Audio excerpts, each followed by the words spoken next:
What's up, DJ fan? Welcome to another video on the channel. Welcome to another episode of Start to Spin. My name is Diego, also known as DJ Pretty Boy, alongside my boy Shay, also known as DJ Shay. And together we started this journey to talk about DJ-related content, such as tips and tricks, our experiences, our knowledge, and just share it with you guys. So whether you are a seasoned DJ or a new DJ just getting started, this is the spot to be. And with that being said, let's go ahead and roll this intro.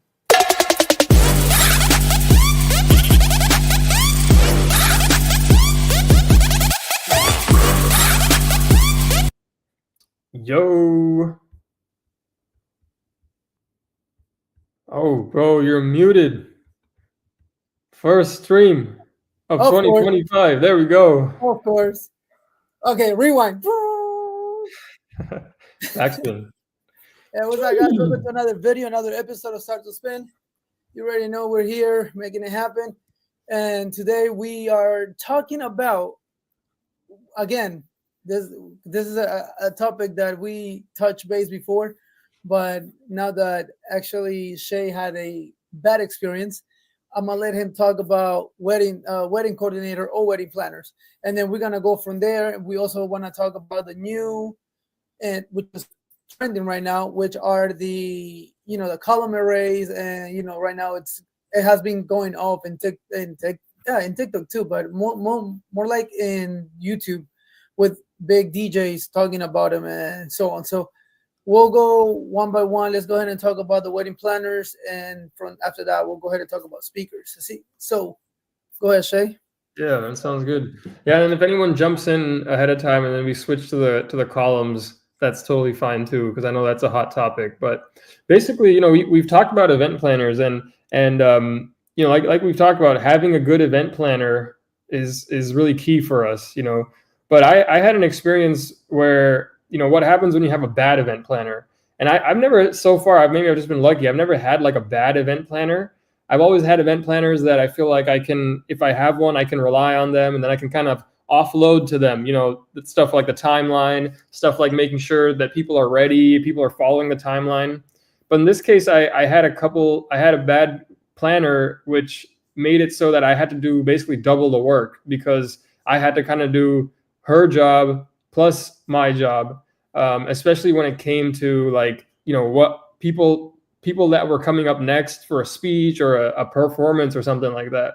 So first, I'll just start with in general, what had happened was this planner, basically, when it was time for something to happen at the wedding, like if there was time for an entrance, she had no sense of getting people ready and anticipating who's going to need to be there, who do I have to have ready there to have next. And usually that's something that when I have a planner, I offload to them. But what happened, for example, for this lady, it was dinner time, and then after dinner there was going to be a couple speeches. So she told me, okay, I'm gonna go make sure everything's okay and that they're ready to start speeches, and then I'll come let you know. I'm like, all right, on the surface that sounds great, okay, yeah, go check on things and then tell me, that everything's okay, and I'll go ahead and make the announcement. So she goes, talks to the bride and groom, and she's like, comes to me, okay, they're ready to start speeches now. I'm gonna go eat dinner now. I'm like, okay, sounds good. So I'm about to make the announcement for speeches, and I look around the room, because I'm like, let me just make sure that the parents of the bride, the ones who are going to make the speech, are here. And they're nowhere to be found in the entire room. And I'm like, oh shit, I was literally about to announce them to make a speech. The coordinator comes up and tells me that it's time I can make the announcement for the speech. And she didn't even bother to check that the people that were going to be making the speech next were even in the room. Or matter of fact, there was going to be more speeches after that. She didn't check about any of those people.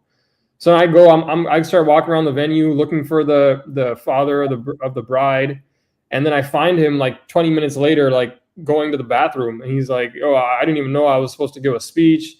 I have to go to the bathroom right now." And I was like, "All right, well, you're gonna give a speech with your wife, and then your daughter's gonna give a speech." I'm telling him all this stuff, as if he never had no idea.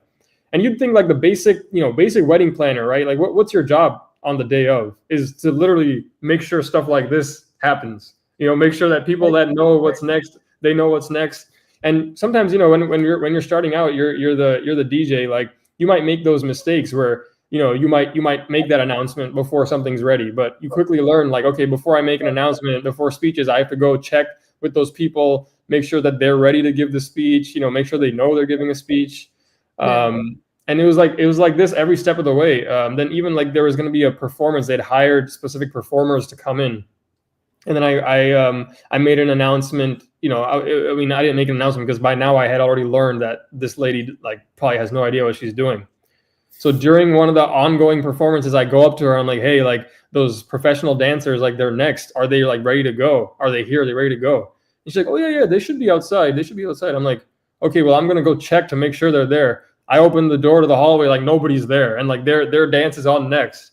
So now I had to I had to take on the event planner like hat and I'd be like, hey, listen, you have to go find them and tell them their performance is literally next and have them ready to go. And open the door to the hallway so I can see you when you're ready with them. Otherwise, I have no idea to know if she's like back there or not.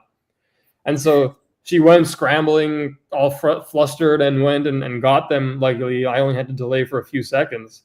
But I'm like, what really hit me is that one, there are bad event planners out there. So for a tip for everybody, when you're there working with an event planner, try to size them up a little bit. Like you're not to like, become confrontational, like, interviewing them, but you can start to get a sense of like, all right, this person seems like they know what they're doing or they don't know what they're doing. One is like, if the timeline matches up with what you have in mind, right? If there's discrepancies in your guys' timelines, then that's a big one. I think a big red flag for you to know that, all right, this event planner might be a little shaky.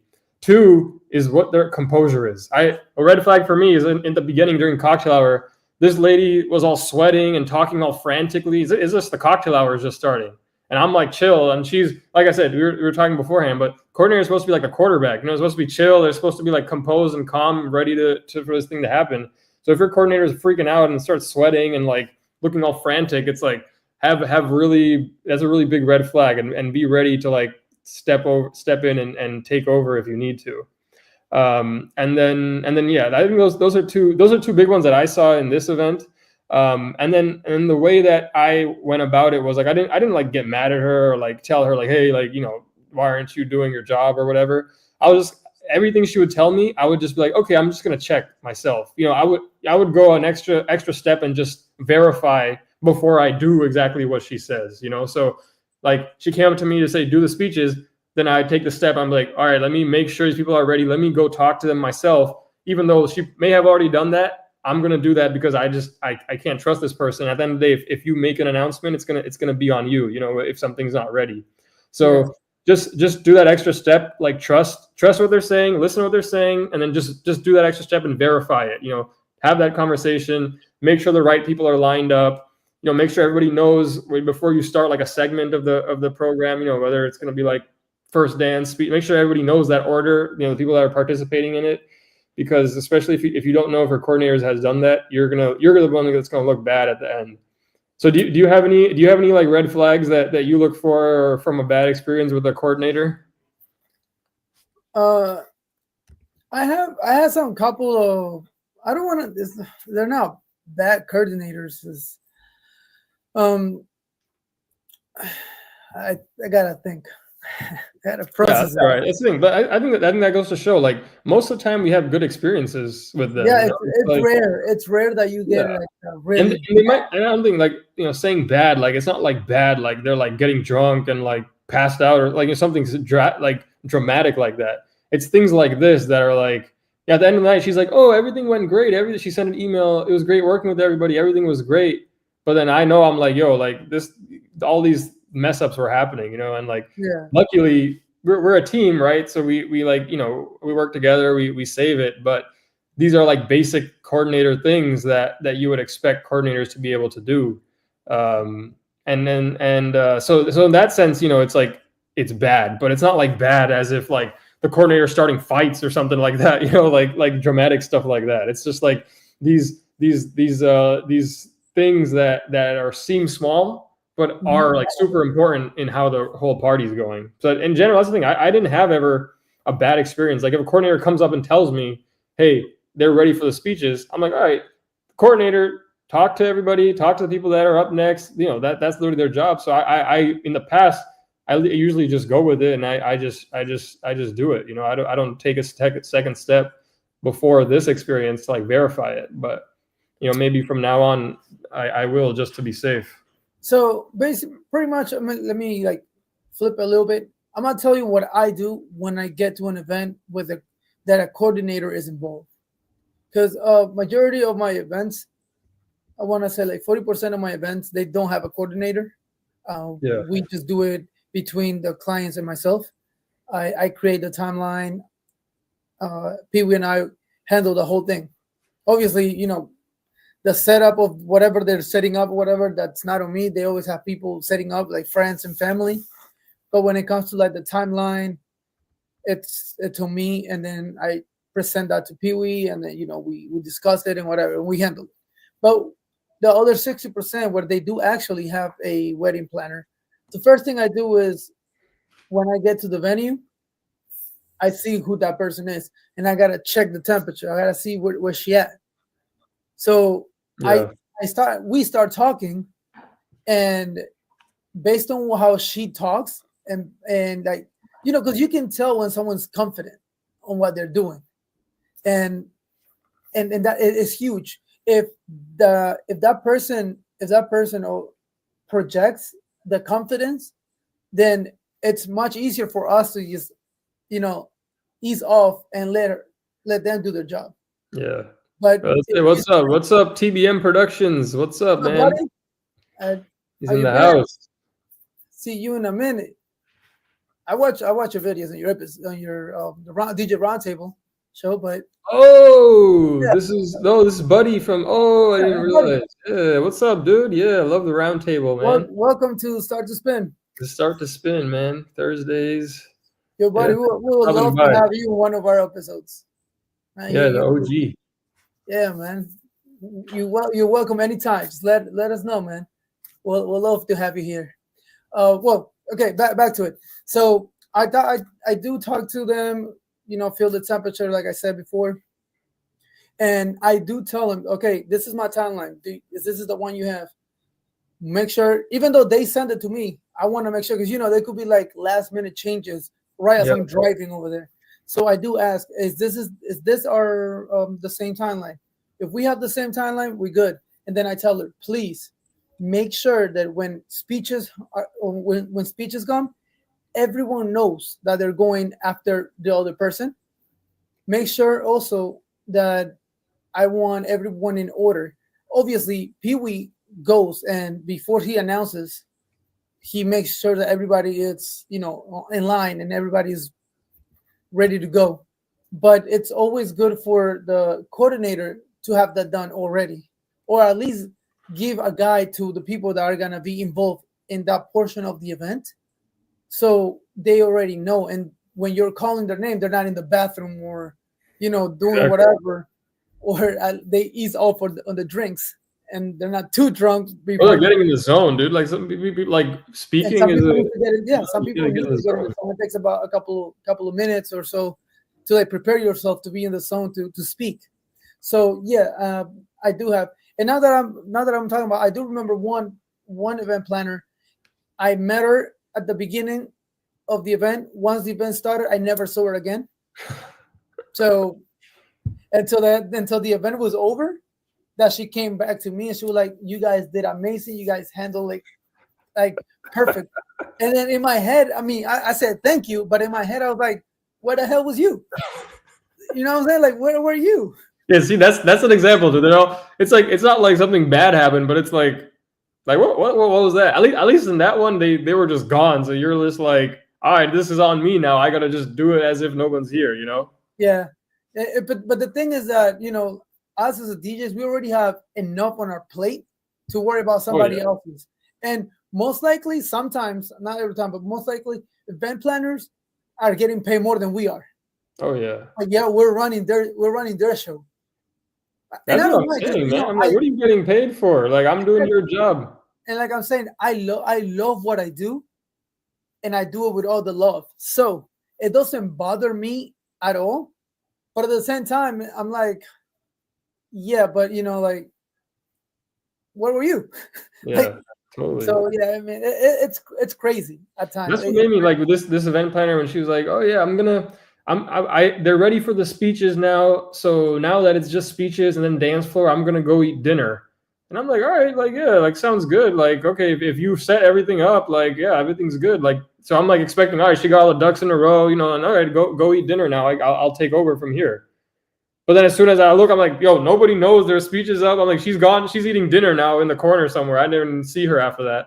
I'm like, yo, like, all right, like now I got no sympathy for you. I'm like, what are you doing? Like you're not even doing it right. Then you're going and disappearing, eating dinner, and just like leaving me here with the bride. Like, why haven't we started yet? The coordinator talked to me. I'm like, the coordinator didn't tell your parents that they're giving a speech next and they're in the bathroom.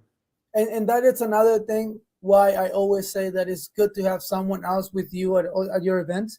And I brought it out to you before the show that we as DJs, we're in the decks. We're about like the music, the preparation, and everything within it. We don't have eyes everywhere, but having an extra set of eyes, or maybe two, it helps you tremendously to like work on different aspects of the event. Right. So, for example, if time to do the speeches, but I'm not seeing like the father of the groom or anyone ready, I'm gonna be like, yo, Pee-wee, check, make sure that they're ready before you announce.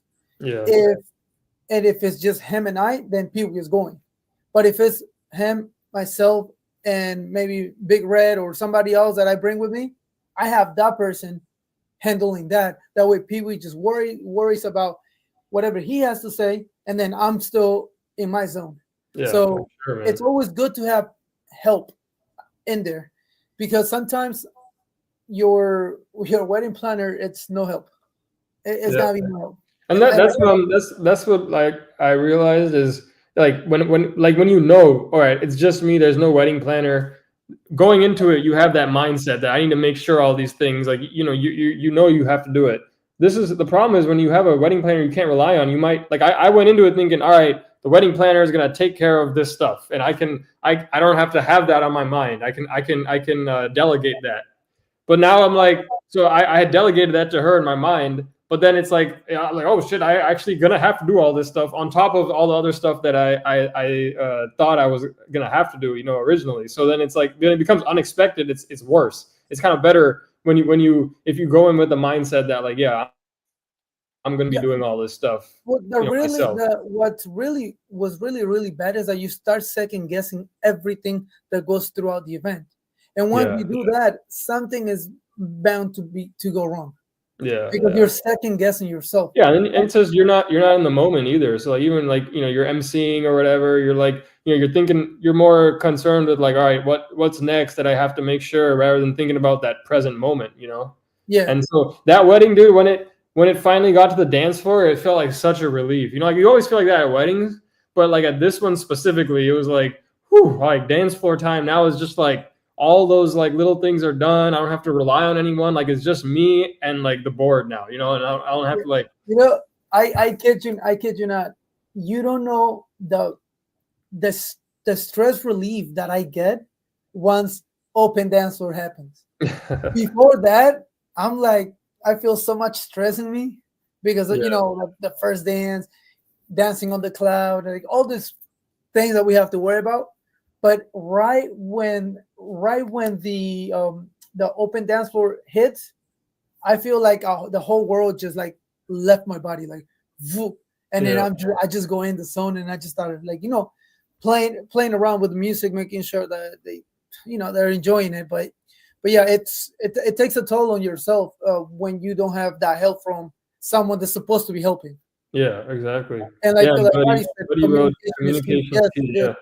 Yeah, and sure, Body actually has they do wedding planning in their packages. So, but if you would like to, give some comments in regards to best practice for wedding planners, or like tips or tricks to give to wedding planners in regards to like handling a wedding, and not just show up, say hi, and leave, and then come back at the end of the event and say, hey, you guys did well, like that's.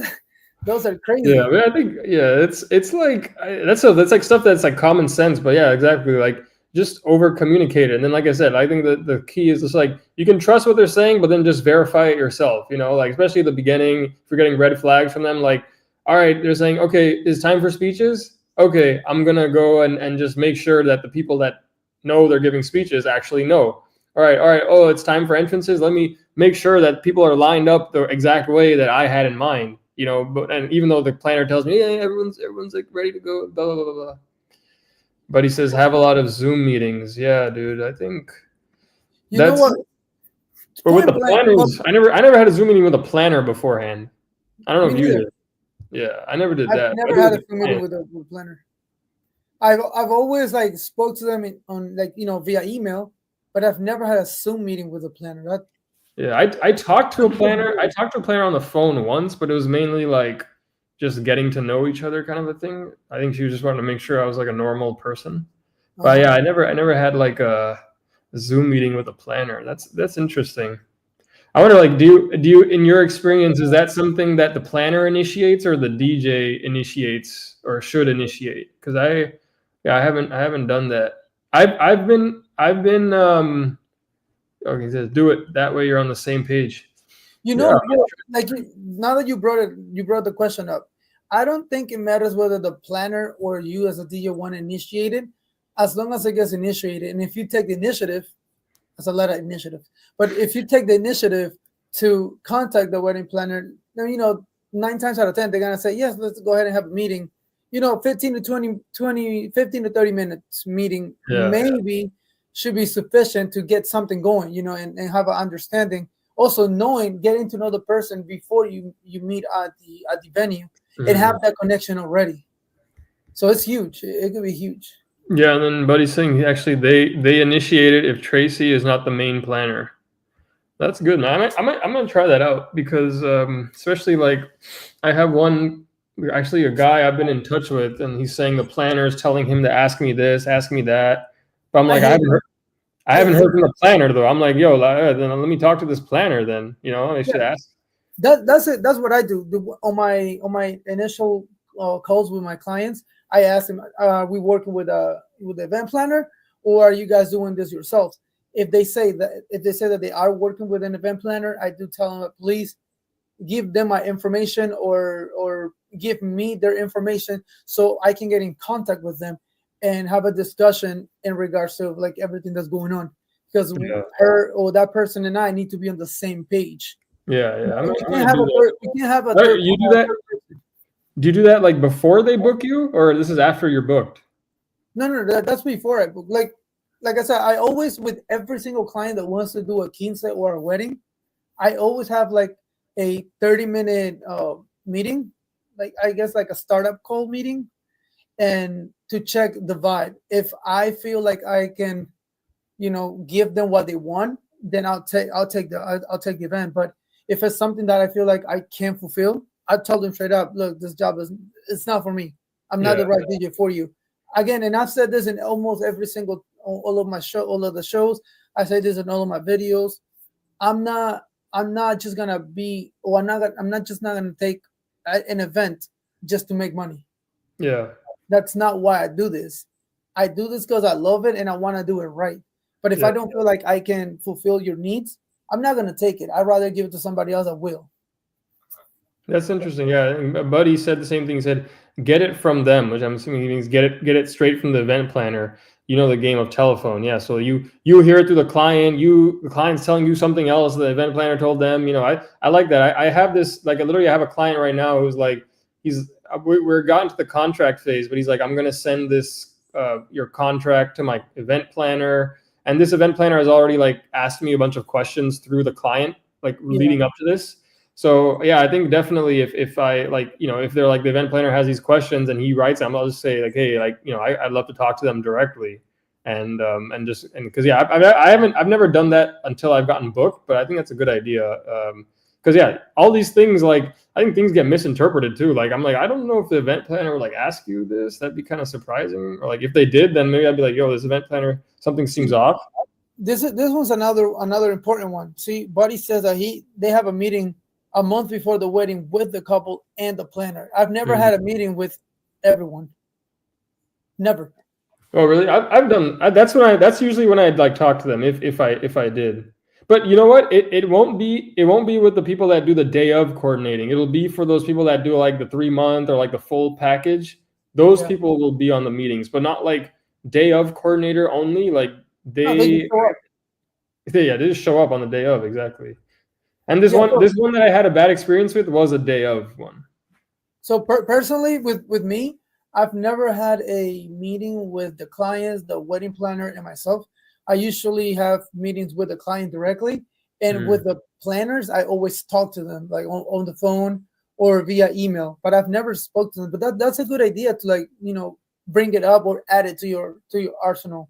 Yeah, Have yeah. them have a Zoom call or a FaceTime, I don't know, with you to get that recognition, knowing each other and feeling the vibe. That way, when you get to the event, it goes much smoother Yeah. instead of just like, Oh, oh, Smiley, you what's get to up, man? the nothing, you get to the venue and you're like, who's the event planner?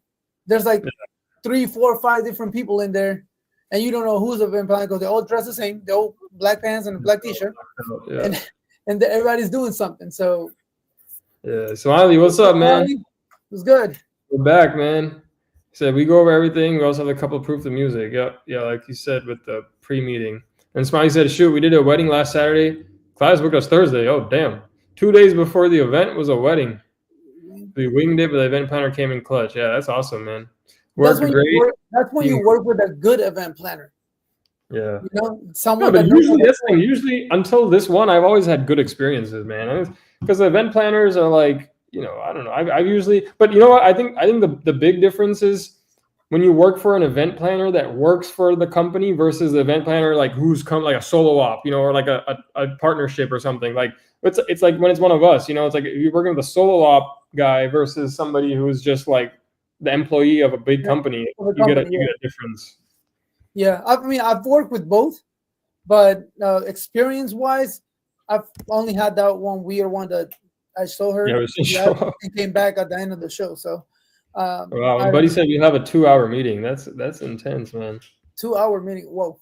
Okay, yeah, that I don't know. That's a. I I had a mean, 2 hour meeting. I had a 2 hour meeting once. Usually they're an hour, but I had a 2 hour meeting once, but that was just with a very nervous bride. so I understand. Buddy says 2 hour meeting, but I believe and I think I understand. They're going through every single step of the timeline. So I guess it could take that long, especially if you're talking about music and all of that. And I mean, again, understandable, and to each their own. I don't know if I will actually spend it 2 hours with Yeah, the my client. thing is though, I mean, I But don't spend a 2 hour meeting, but if I think about all that time that you spend like emailing back and forth and answering questions and stuff like that too, man, that time adds up. yeah, everything adds up. Real talk, everything adds up. It's crazy, man. Like this guy I've been talking to, this one client, he's like extra needy, but I've been counting. I've spent 10 hours just in the pre-booking process with this guy, answering questions and all this crazy stuff. I'm like, yo, I'm about to fire this guy, bro. I'm gonna say I'm not the right DJ for you, man. We'll see. Oh, Buddy said this is the way to show that you care. For Yeah. your services are good, and not for like a one night. Yeah, that's why I persevere sometimes. I'm like, no, like look, I'm gonna do all these things. I'm gonna put in this time because I'm showing them that I'm willing to do it. Yeah. But so far it hasn't paid off though. We'll see. This falls in the category of going above and beyond to show that you are. No, but that's the thing, right? Like remember, like we were talking, like I did that on-site visit for that one client and all that stuff, Oh, and then yeah, like yeah. for free, and then they didn't book me. Yeah. I find, dude, I don't know. I maybe I haven't been doing it long enough, but the people that really spend too much time beforehand asking you all this crazy shit, asking about your contract, they usually it doesn't. Yeah, I don't know. It doesn't seem like it turns out well most of the time. Like I don't know. Now that you said that, Buddy or Smiley, have you guys ever gone to a what's it called, to see a venue before getting hired, or you do this after getting hired? Because Shay does it apparently upside down. That's a nice gesture. That's me trying to go above and beyond for the clients, man. Shit, I'm trying to go. I try to go above and beyond, and then they meet me in person and they ask me, bro. That's what happened. I'm like, hey, I should have stayed on the phone. Well, see, look, Buddy uses Bible. Okay, so I don't use Bible. I haven't started paying for anything. That's the only thing.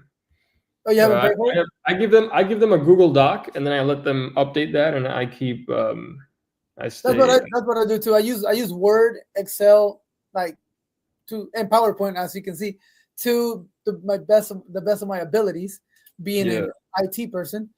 But I haven't used like Vivo, or what's the other one? There's another one in there too. DJ Event Planner. Yeah, the DJ Event Planner too. Yeah, Smiley said people didn't know they need a DJ to play different genres, but they absolutely smashed it though. Man, this couple, dude, you probably knocked their socks off then, and they probably had no idea what a DJ does if they didn't know that they needed someone to change the genres.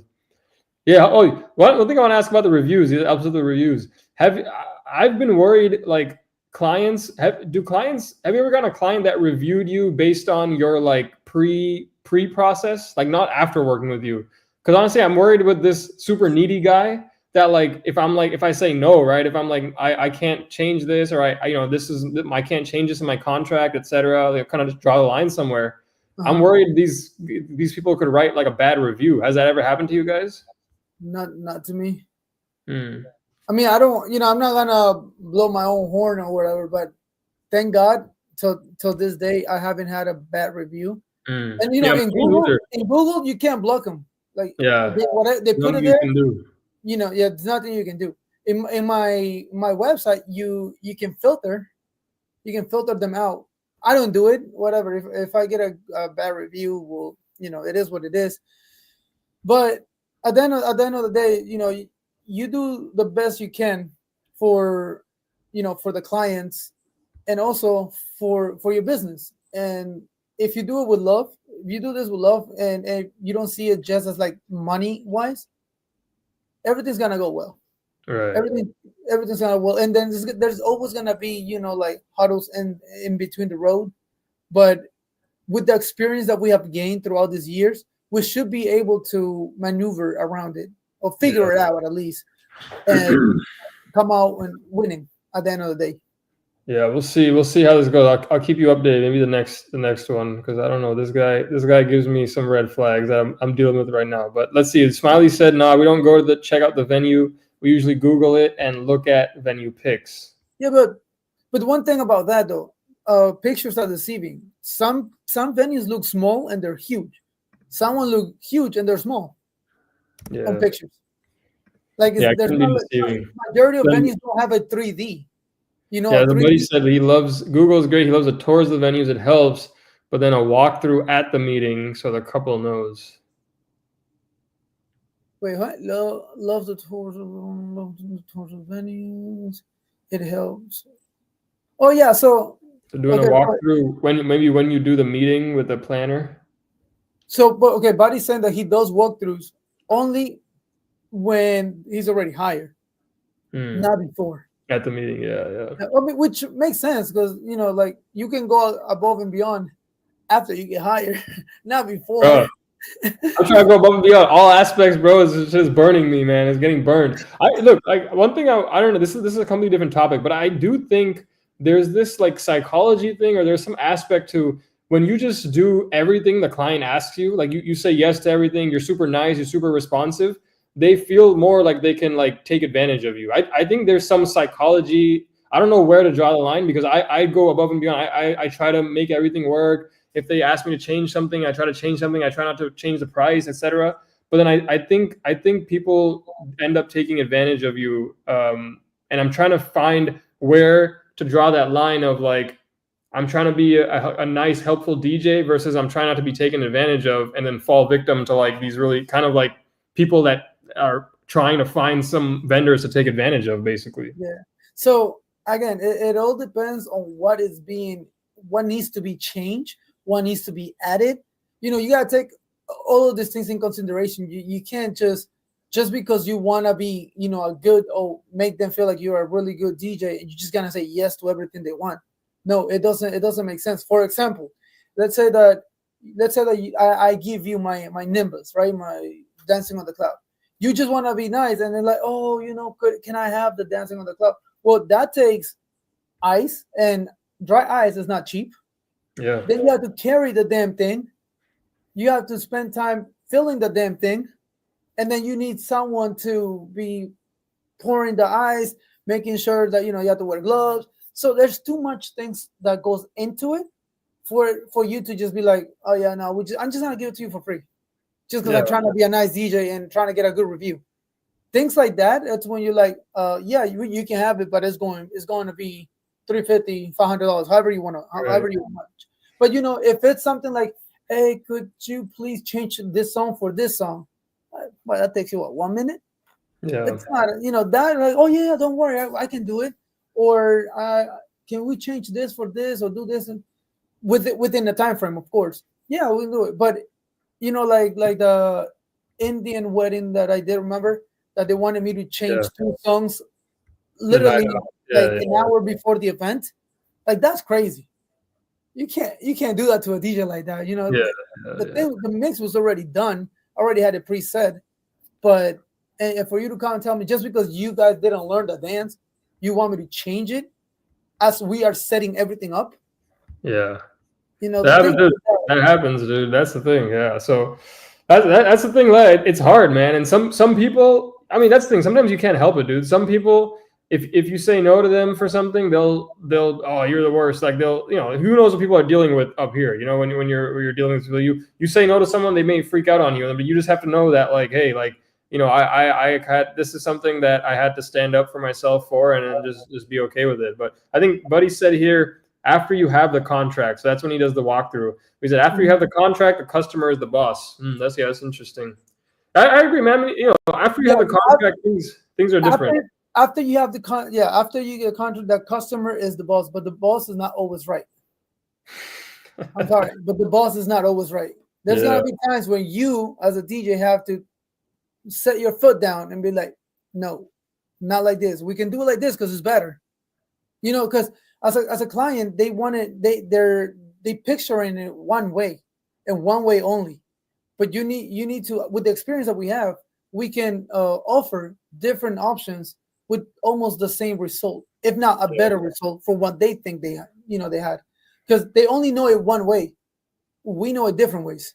Yeah, so, I think that's when, like, how you say things really comes into play too, because like the way you say is like it's like, no, like, I'm not going to do that. The way that you word it, and what can be hard sometimes though is over email and over text. It can be a little bit harder. Like when you say no, it can come off more rough, as we see on YouTube on comments and stuff. Like the way people type, you read this. Oh shit. Like, okay, sometimes people mean it that way. There's certain people that mean it that way. There's some people that maybe they're just typing it. They didn't put a comma somewhere. They didn't put an exclamation point. So sometimes it's nicer to have those conversations over the phone or something. If it's like, hey, why don't we hop on the call? We can discuss this. Yeah. Versus, even that's happened to me. Like when I'm writing an email, it sounds much more like abrasive and much more like mean. Aggressive. Aggressive when I say like, no, like, that's not, that's not, we can't do that. It sounds worse, or it might come off worse. So maybe a good strategy is like, hey, like, okay, I hear what you're saying. You have any time? Like, let's hop on a call. We can discuss some options, kind of a thing. Yeah. And then Smiley said, yeah, I guess that is like, yeah, we check out venue actually. Well, you skip this one. That's one. Oh, that's why. Okay, I was like, oh, all right, click it. You click it. Okay. Yeah, you're right. Usually when we go to venue, if we set up day before, someone at the venue will let us know. Setup usually is. Okay, so yeah, if you go the day before. I haven't done that. I know you've done that a couple of times. I've done it twice. Yeah, I've never had I'm telling you, if you have the opportunity to set up the day before, bless, bro. It's blessed. You don't understand. The day off, you are walking in there like a pimp. You're pimp walking because everything is ready. All you have to do is turn everything on, and everything works. Blessed, bro. It's blessed. Let me tell you. Yeah. It's blessed. Shoot, hold on. What's that? All right, let's switch gears, because otherwise I think this is a hot topic. I think we're gonna need some time for this one too. But obviously a big topic right now is the NAMM show that just happened last weekend. and then all the new columns that came out after that. And there's been a lot of like debate about just column arrays in general, and then like the different types of column arrays that are out there and stuff. So I wanted to talk about that. Speakers. Yeah, some speaker wars, and then we'll talk about, you know, in general, like our general thoughts about it, just our takes. But let's see what Buddy said. I called the venue 2 weeks before the wedding. That way we know what and how of the setup. Go over a timeline with them. Oh wow, dude. Buddy, like props to Buddy, man. You really do go above and beyond, man. Because these are things I've done this probably one time only, like actually talk to the venue. I've never spoken to the venue. Yeah, that's really going above and beyond, man. So maybe I need to start incorporating some of these things as well, because these are things I don't do as part of my regular workflow. Take note of that. But all right, so we're gonna start here. Obviously, I think. Oh wait, this is not the right one. Here it is. All right, here it is. So the big ones everybody knows about, right? You got the Evolve 70, which is now a 15-inch sub instead of the old 12-inch sub that was on the EV50. And everybody's big problem with the EV50 was always that it's not loud enough, you know, blah blah blah blah blah. And that's been debated, you know, like whether it's loud enough, you know, whether it's just right. And honestly, I think both of our thoughts on the whole thing is that it's what the customer thinks, what the clients thinks is what's most important. And I think when it comes to this like loudness and bass, that's just DJs, you know, talking crap about products, you know. And then like a client, if you went to a party where someone had EV50 versus EV70, is the client same DJ, same everything? Are the client's gonna say, oh, like the EV50 party sucked, or like, you know, I really don't think so. I mean, we're never gonna know. But I don't know. So, what are your thoughts? Hold up a second. So let me just share my screen real quick, because I have it in like in a visual. Oh, you have it. All right, cool. And summarized. Do it. So I don't want to overshadow yours, but I told you I'm IT person. I like to do this crap. Hey, bro. Anyways, so yes, sir, buddy. Well, what happened? He said I need to get the two of you on my show. Well, we would love to be in your show, bro. We're a package. We would love to. Yeah, we do it. We can let's do a collab. We'll do a Start to Spin roundtable edition on yours or you are on here, whichever one you want. There we go. Okay, so Buddy's you know, column. I saw his video. I have his video for the Maui 5 Go, the J8s too. You know what? I was actually looking into the J8s before. I was in between the J8s and the EV50s, but then I'm just gonna wait for the new ones that come out until this came out, and because I'm trying. You got the 44. Yeah, and then I got the 44. Yeah, but again, those are for like big events. Yeah. For smaller events, I'm looking into something like this, more portable than my 12s and my 18 sub. I want to get rid of that. But James King in the house, man. This guy, dude. Hey, what's up, James? These comments crack me up, dude. James' comments are hilarious on all the videos. He's like, yo, yo, now I'm gonna have to buy this gear, every single thing. Now you're making me want to buy this. You make me want to buy this. I swear, man, if you're married, your wife is gonna hate all the YouTubers because they're making you want to buy all this gear, bro. Oh my god, yeah, that is true. I love his vibe on his he's funny, man. Anyway, get back to this thing. So the EV70 in total it weighs about 78 pounds, so not heavy at all for the whole thing. Yeah, not heavy at all. It goes up to 133 dB max SPL, so it's 2,000 watts. It has the 4.7 inch drivers. Yeah, that's a big part. That's been some controversy. Yeah, we can talk about that. And the coverage is 120 by 25, so significantly good portion of it. Yeah, it stands at 7.5 feet. I think they might be just a hair taller than the 44 G2s. Oh, really? Is that? I think because I think the 44 G2s are 7.4 or 3. I don't know. I might just be talking out of my behind. So, but Anyway, probably about the same though. huh? About the same sounds like. Okay, yeah. Like I said, it might be just a hair. Yeah. Subs are the 15, and then the top. If you carry just the top, it's 20 pounds. The sub weighs 60 pounds. So Right. obviously, this is way more portable than a 44 G2. Obviously, it's smaller. But and Exactly. then the good thing about this one, the good thing about the EV70 is that black and white are the same price. Yeah, so it's Yeah, not like I feel like a lot of people are buying white. Obviously, I just did the white thing, and people that buy columns are buying white, so that's good that it's the same. Let's see, Smile. Let me just do these couple things. Smiley said for bigger crowds, we use 2 tops and 4 subs. Damn, like last Saturday, dude. That's a sick setup for that, dude. 350, 1/3. Yes, dude. Maui 5s are super underrated, dude. And it's 8-inch sub, and you can't beat the portability for that. So yeah. I remember that. A lot of people use the Maui 5 Go for like ceremonies only because they don't think it's loud enough. I think it's pretty good. I've heard them live, and they're pretty good. They're good, dude. I had it. Remember, I used that. I had that one quick gig log. I used it for a whole party, and it was sick.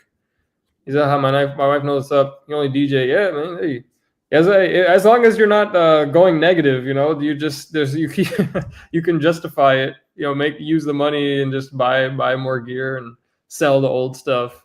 But yeah, I think what's interesting, right, about the EV70 is right. It's a 15-inch sub, which is same as the 44 G2, but it's less weight, which is really nice. Yeah. But the big thing, right, I want to point out, and that's caused a lot of controversy, is so it has 8 4.7-inch drivers, which are pretty big, like for mid-sized drivers. Actually, the 44 G2 has 4-inch drivers. Oh, let me just confirm that. I don't want to say something wrong. It's like 3.5-inch drivers actually on the 44 G2. Yeah, but they're not 8. Yeah, and there's more than 8 though. So I think that's 12. The 44 G2 has 12, and has the high, which has been a big controversy thing, is the highs in the horns. Yeah. So this has bigger drivers but less, and it doesn't have that high coverage.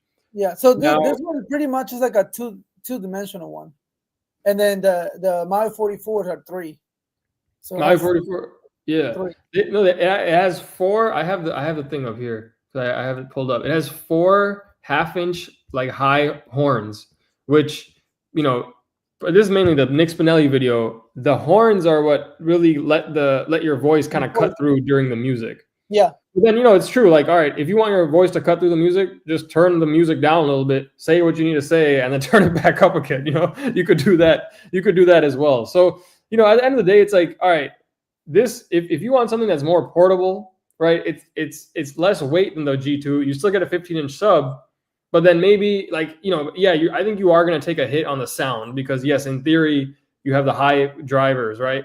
Yeah. But then you got to decide, all right, do I want to pay the price? Do I want to get the portability? It's just what fits what you're looking for. It's not like, what's the big deal? All right, if you want to talk through it, just turn the volume down a little bit on the EV70 and then say what you need to say, turn the volume back up. Like how I do that anyways with my regular speakers. I'm not trying to yell on the mic like during announcements and stuff like that. Yeah, and Buddy says they are underusing them for the Maui 5 Go. So yeah. I'm a huge believer in there is no bad speaker, there is bad usage of the speaker. You need to know what speakers you have and the potential that it has, so you can work the potential of the speaker to the best of their capabilities. Yeah, I agree. So it's huge to know. Especially, dude, EV makes really good speakers. How are you guys talking mess about gear with your $7,000 speakers? Hey man, we're not planning on upgrading. We're just talking here. I don't know. Are you thinking about upgrading? We haven't gotten to that yet. Pretty boy. Oh, upgrading. See, I've been looking for something more portable. Maybe, just maybe, I might go for the EV70 just because it's 15 subs. It's smaller than what I already have. Because I heard the audacity of some people saying that the 90s, which we're gonna look into next, the 90s are a serious competition to the 44 G2s. No way. I personally Don't believe so. It's 18. It's 18-inch sub, so I could see that. So let me go to the next one. But I don't know about the tops. That's the thing. I think the tops are the same. Yeah. See, 8. Yeah, the top is the same. It doesn't change. Yeah. So this one weighs about 98 pounds. So it's more portable than the 44s. Yeah. Because 98 pounds is in total. Like the whole thing. 80-pound sub. So the sub is like the same weight as the sub is like the same weight as the 44 sub. Yeah. So but it's 18. The top here are 20 and the 44 G2s is 25. Yeah. So 5 pounds more. So that's this is an 18-inch sub, 7.5 feet tall, so the same height as the other one. And everything else is the same. The only thing difference is one more DV, so 134 instead of 133. But it also provides a 2,000 watts. So I think this one is, you got to look at, if you're okay with the weight of the 44 G2, then think about, we need to see some comparisons between that and this. And in theory, this is an 18-inch sub, so it should be more bass. But the mids and the highs, because not as clear as the 44 G2s. Yeah, that's the mids and the highs. I'll fight anyone on that. Anyone. Let's see. We need a side-by-side comparison. So if someone in Virginia gets the EV90, then we'll do a comparison video. Hit me up. I will love. Honestly, I mean, you got to hear it. You got to hear it in person. And then, like, look, the price for both of them are similar, right? I think this is a little bit more expensive. I think $200 more expensive. Yeah. Well, okay, let's see. James King said, for comms, I have RCF J8s. Yep, that's solid. So he's selling them once I review them. The Harbinger MLS for small gigs. And then Bose L1 Pro 16 for medium. Oh, so you have two of the L1 Pros, dude? That one? He has three different setups. That one's supposed to be pretty good, too. The Bose L1, I heard that Bose L1 in an event, and it was nice, and it was pretty clear. Yeah, I heard the bass is good on them too. Yeah, bass is good too. Yeah. But yeah, man. I mean, it's just the thing. Like, look, like, is there enough of a reason to upgrade from that? Like, yeah, see, the Harbingers for small gigs, but for your medium-sized gigs, right? Most weddings we do are probably within that realm, anyways. You know. Yeah, but it also, like, when you're looking at upgrading or buying new equipment or whatever, you always want to take in consideration what type of events are you getting this speaker for? You know, what are you doing? Oh, he just said that. Okay. He said that too. Exactly. What kind of gig you're doing. If it's a school prom or a wedding, have the right tool for the job. You need more than just one speaker set. You should have two. I have 5 sets of walls. Okay. Yeah, five. I agree with. I agree with. You should have at least 2, and you don't have to have 2, right? If ideally you can have 2. 5 is great. You know, if you have the budget for that, you can afford it. What up, Jay? I do love my 44. Oh, what's up, man? Yeah, what's up, Jason? Dude, so that's why my mentality. So I have the LD Maui 28 G3, and, like, you know, it's like a medium size. It's 12-inch sub, so it's kind of more that I'm interested in that QSC one because that's also a 12-inch sub and more portable. But the way I think of it is I have that for, you know, 150, crowd of 150, maybe 200, like, max. But then as soon as you're going bigger, right? College, high school, prom, kind of big, you know, ballrooms or like big gymnasiums. I have a pair of tops, the RCM 45s, RCM HDM 45, and then I don't own subs, but I would rent subs to go underneath that, because I think buying a column system for that kind of a party where, you know, it's that big, you're probably going to feel like your columns are not keeping up, like, you know, most of the time in those huge, like, settings anyways. You know, you're probably going to want that point source speaker anyways. So yeah, that's why I keep those point source for, like, those bigger applications, you know, when I really need to cover a big area. And then, you know, the white columns for, like, the nice, where the aesthetics matter more, and, you know, I want it to look good, versus when I really wanted to, like, have big sound. That's not what I, like, think of. I use my columns for. Yeah. And then, yeah, Buddy has the Maui 5.8 and J8s. Oh, you have them both in black and white. Dang. Yeah, I just went with white because I'm like, hey, like, white is, I think it's gonna be just more like more universal. Like, you can use it for weddings, and yeah, it's not ideal for, like, outdoors, but you could use it outdoors as well. And then most weddings, the white works pretty good. Yeah. So yeah, I mean, I think yeah. I mean, as of right now, I have two setups: my EVs with my 18-inch sub, and then my 44 G2s. But I want to have like the EVs, my 12s and my 18 there as a backup, because you never know, when you're gonna need it. But I want to get something like this, like the 70, or definitely either the 70 or the one that we're gonna talk next, which is the QSC. KC. Yeah, that's super portable. Portable. That one, or the Maui 28 G3s. The reason why is because I do a lot of like house parties and like private birthday parties on small venues. I don't need my 44 G2s, and I don't want to be carrying those big ass 12-inch speakers when I can just take something like this, plug and play. Yeah. You feel me? Yeah. And the only reason why I didn't like I think it's a J8. It's because you have to plug the cable.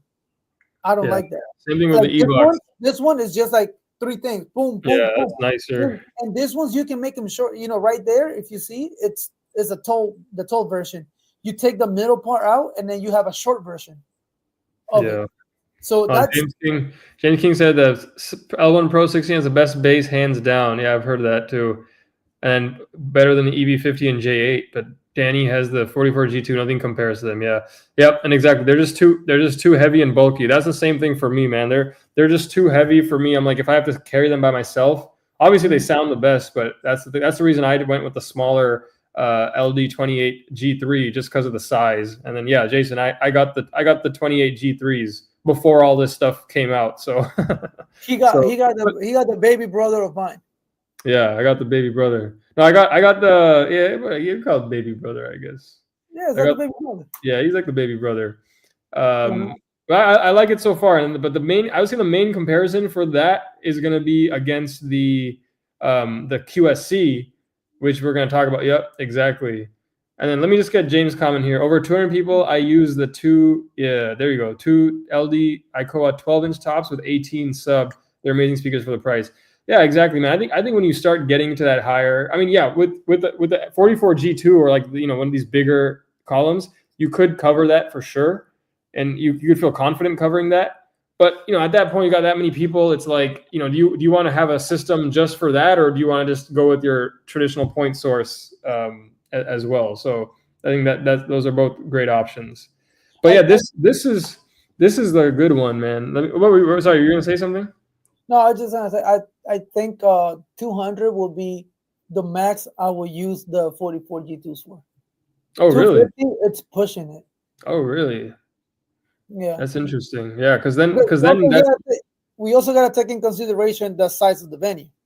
Yeah. Remember, it's not a point source. So and the 44 G2s get a lot of power right in front of you. So for the dance floor. Yeah, they don't throw it as hard. Yeah, you start losing. So for the way I see events, my parties, I want it to be loud in front of me and not loud around it, because people are sitting down for a reason, because they want to talk, they want to have a drink, conversate, or whatever. They don't want to be yelling at each other. Yeah. So I'm fine with that, and that's why I got the 44 G2s, because I know they're freaking loud in front where it needs to be loud. The rest, it doesn't matter. It's just filler. That's interesting. I feel like it's the same with my 28s, but you know what? It's because the 28 also has 12 mid drivers. And it has two of the ones on top, two of the highs. So other than the bass, they're actually very similar, and so that makes sense why you probably notice similar type of it doesn't throw as far as like a point source. Because I have the same thing with my 28. But okay, talking about the KC12, right? So this one's got a 12-inch subwoofer.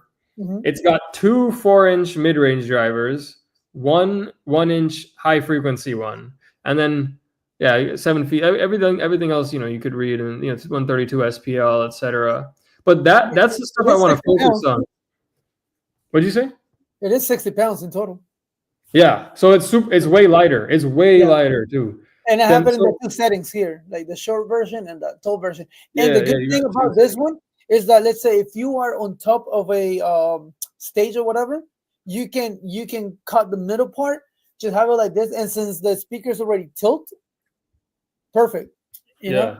Exactly. Yeah. So, and the other good thing about this one is that you don't have to do the wire, right? It's just like the poles. It's the pole setup. So yeah. So the pros about this one are the portability, and then the portability, and then like how you set it up. You know, it's just like the two poles. Now, all the advertising and media has been about how this one is a three-way system, which basically just means that it has the horns in addition to the mids, right? Which the LD have as well. The LD has 12 mid-range drivers. Now they're 3.5-inch drivers instead. And then this one just has one 1-inch. The LD, the 28 has two 1-inch high frequency drivers. So I don't know. People say that this one gets really loud. So I don't know. Maybe QSC has some magic that makes it really loud.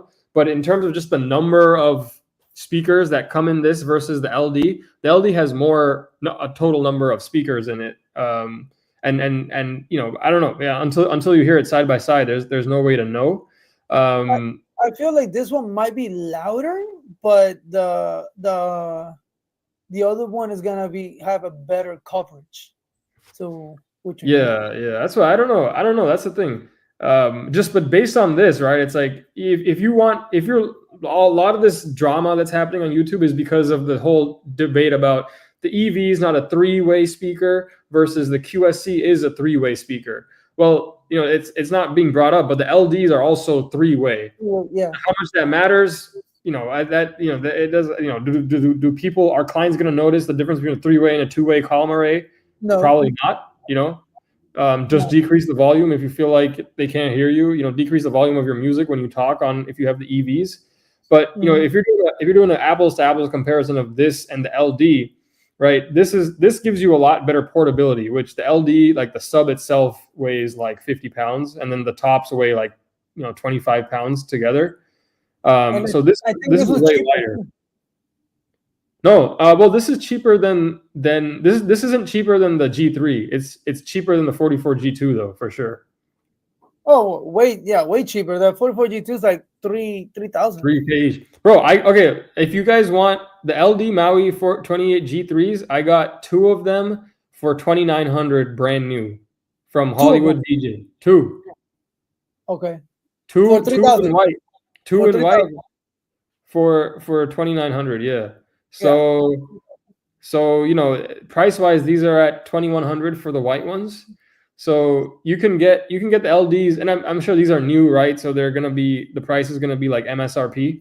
But if you check out KPO DJ or go to Hollywood DJs, they price match, and then KPO DJ like gives you really good deals. So they'll get you around 2,900 for the speakers. Yeah, and if you use code Ella, if you use code Start to Spin or STS, it's still gonna be the same price. Yeah. So yeah, I mean that's the thing. Like we'll see when this stuff comes out. At the end of the day, it's like, okay, what's easy for you to set up? What's easy for you to transport? And then yes, it has to be it has to be loud enough. But are crowds, the guests really gonna care if it's a three-way or a two-way? Are the guests gonna care if you have a 15-inch versus an 18-inch? No. As long as they can hear the music, you're playing good music, like it's gonna be good. And then I think this is an example of it. Is like Buddy did 260 people with two J8s, and it was probably an amazing wedding, and they probably had an amazing time, and no one complained about the sound, right? Like if he did a 260 with a J8, I can do 500 with my 44 G2s. Yeah, and that's the thing. Like, okay, like just the people in front of the speakers need to dance. Everybody's not dancing at the same time. Even 260, it's not 260 people aren't going to be on the dance floor at the same time. It's like maybe like 50 people will be dancing, and the rest of them will be out, eating or talking and stuff. So I believe you, buddy. I believe you. Don't think I don't. I do believe you. I'm just saying. I mean, I guess again, it depends on how well you know your equipment and how much you can push it. So yeah, you push it. And I agree with this. Oh yeah, I agree with this. I do think the LD, not just because I have them, but I think the LD ones look better from a design aspect than the QSC ones. So I think that's another plus for them. And I do think, like I said, you can get them for less because they've been out for a year or two now. And then yeah, dude, there's gonna be, I bet you there's gonna be so many Evolve 50s on Facebook Marketplace if there aren't already because of the 70 and the 90. Especially those are going to be on. Don't get me wrong, the EV50s are good. Yeah, they're good. I've heard them; they're good. But obviously, the 70, the 90, and then this one, most likely are better than the. It'll have. I think it'll have more bass and maybe be a bit louder because that was everyone's complaint with it. But it's all about what you use them for, And another plus side of the QSC KC12 is that it comes with bags for the tops. That's true. For the 44 G2s, you need to buy every single damn thing. For how expensive they are, you have to buy everything. Yeah, so only with the tops though. You don't get the sub bag with it. No, just the top. But hey, at least it's something.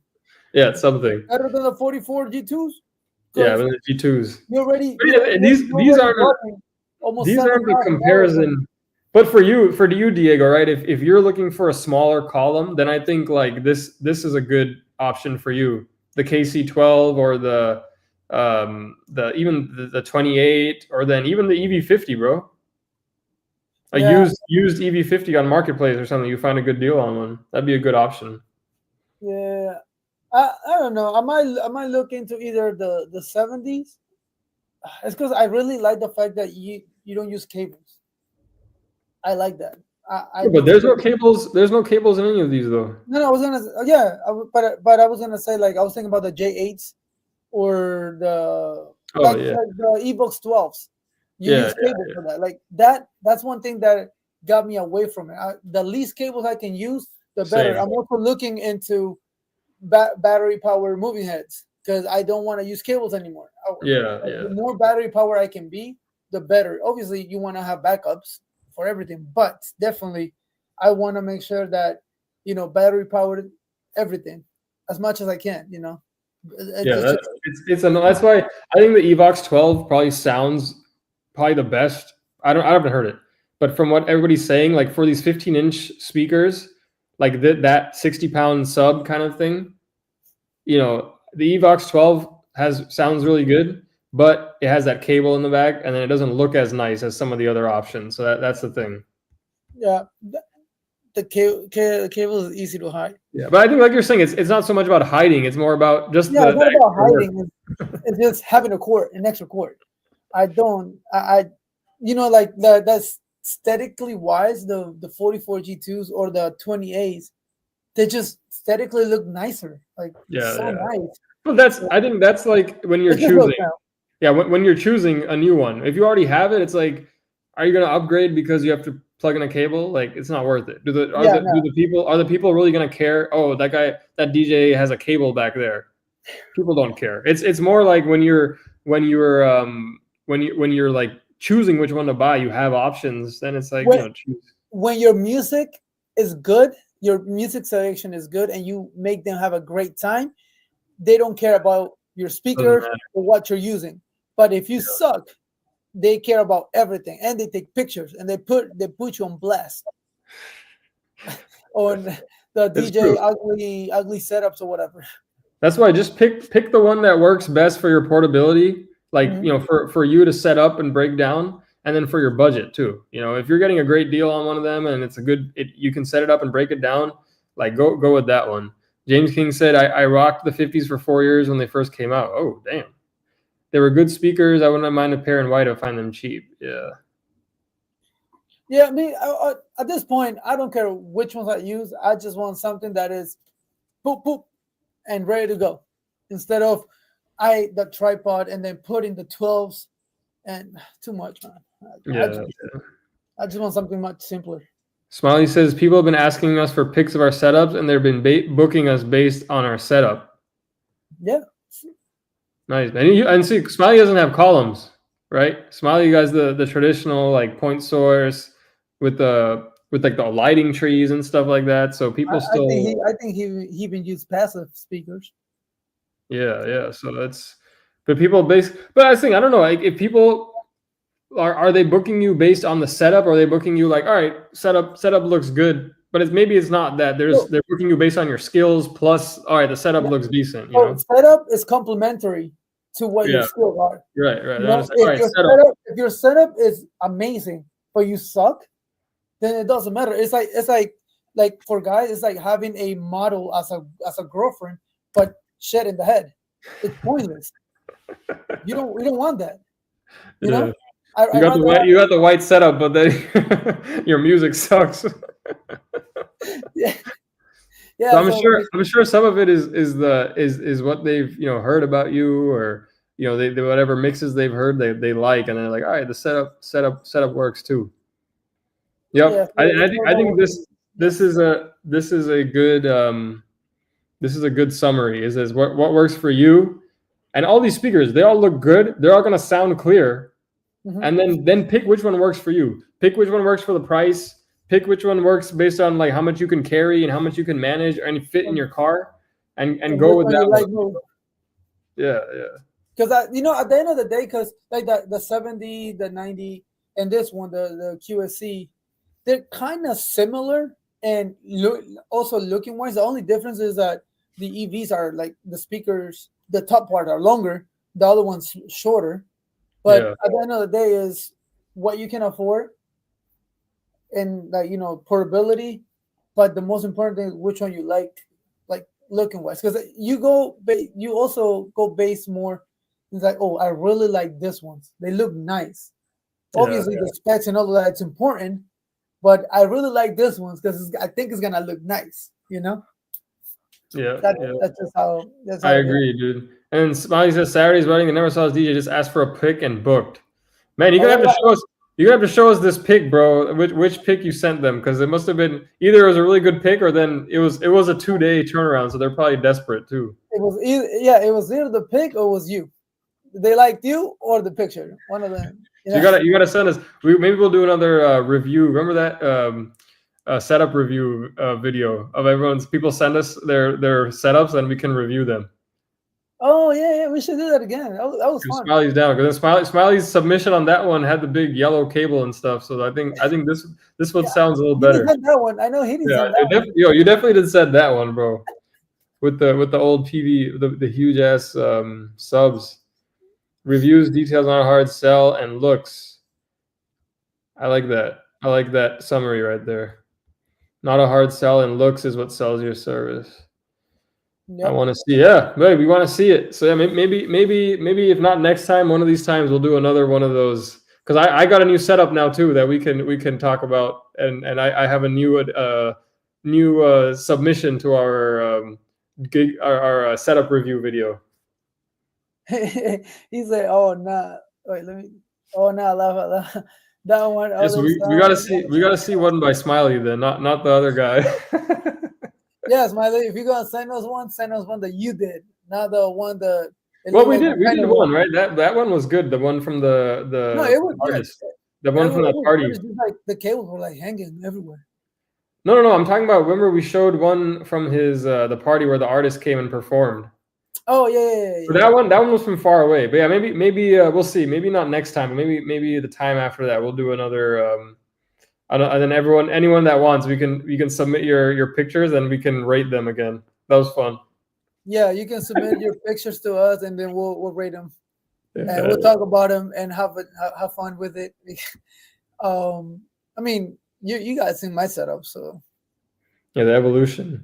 And now I got a new one. I made a video on it, so then I'll throw that in the mix. There you go. We got another one. Oh, but all right, man. We're past 15 minutes, like always. We're always past. But I can give you now. We'll table it. We gotta table it for next time. Shay is like a clock. At 5 o'clock, he needs to eat. So hey, it's not 5 o'clock, bro. It's 7 p.m. here, man. It's getting late. 7 p.m. It's way too late for him. That's the dinner time, man. So All right. Well, yeah, we'll table that, buddy. We'll table that for probably maybe next week. If you wanna send it to us, we can just do that, or we can actually make like a episode of reviewing our setups. You guys can We say, can do it next week. You want to do it next week then? If there's interest. I mean, I don't mind. You All right, guys already know my setups. let's do it next week. Next week, same time. We'll do the setup reviews. Okay, so it's 9:15 in Chicago where Buddy is. It's 10 o'clock where I am. 10, yes, 7 in California. 7:15. What vehicles you guys use for transporting gear? Huh. James, let me tell you real quick. I have two vehicles that I can use. I have the USB, no, not USVs, SUVs. They're the Honda CRV, and I have the Nissan Kick. So it depends on what event I'm doing. I'm taking each car. So if it's a small event, I'm taking the Nissan Kicks. If it's a big event, I put everything on the on my, what is it? Nissan Kicks? CRV. Honda CRV. Honda CRV. I'm sorry. Oh, Buddy's got the Mercedes-Benz Sprinter van, dude. That's dope. All black. You're talking big money right there, bro. That's what James King said. Buddy's balling, dude. That's the perfect DJ like vehicle right there. 2020 Malibu in my friend's truck with a trailer. That's Buddy jumps in his truck and he's like, "They see me rolling." Oh, hey, James King balling too. Model X Tesla for DJ setups. Damn. Oh, so you definitely gonna need this EV70s or that QSCs. Yeah, you're gonna need to fit that in there. That'll fit for sure, bro. Those seats go down. I'm not cheap. I'm not cheap. Dude, yeah, he's not cheap, dude. That's for sure. I have a 2018 Kia Sportage, so just like a standard SUV. Yeah. Fits my stuff that I use now. Your Sportage, it's a little bit bigger than my Kicks, but smaller than my CRV. Yeah. I think it's the same, like it's a competitor, like a CRV competitor, so that makes sense. All right, let's do it next week. Let's do the setups then again. And if we don't get that many, we won't do it the whole time, but we'll do whoever submits them. Yeah. Okay. So I'm gonna go ahead and put my email. Oh man, I don't want to get bombarded. I'm gonna put my email, my alternative DJ email, just in case somebody wants to be fun and start sending, like bombarding me with emails. Hey, we'll review any pictures you guys send. So whatever you send, we're gonna review it. Yeah, whatever you say, we'll review. So we'll do that. Let me go ahead. Hold up. Yeah, type that in there.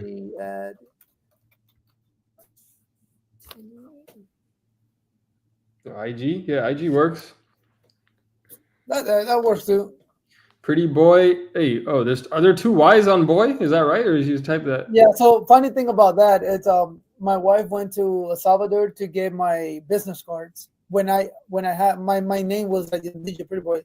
I didn't have the LRE yet, and when they went over there, she brought it back and it was with two Y's, and I was like, why two Y's? And then it was a typo. I was like, fuck. So I had to make a new email with this DJ Pretty Boy with double Y. Oh god! All right. So now you guys remember it's two DJ Pretty Boy with two Y's on the boy. Or you can send it to my Instagram or Shay's Instagram if you have it like available. Yeah, so you can share it with us. We'll recopilate everything, put it together in a PowerPoint, and we'll go from there. Next episode, we'll talk about, we'll talk about and just have fun talking about. Yeah, just for fun. Just for fun. Yeah, years. We'll rate it, and then we'll go from there. But all right, it was good. First episode of the new year. Yeah, thank you guys very much for showing up, commenting. It was really fun to talk to all of you, and we'll see you next week. Hopefully, with at least one setup from each person. That'd be cool.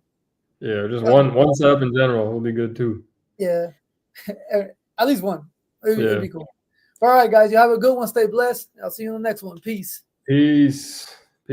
Thanks, buddy.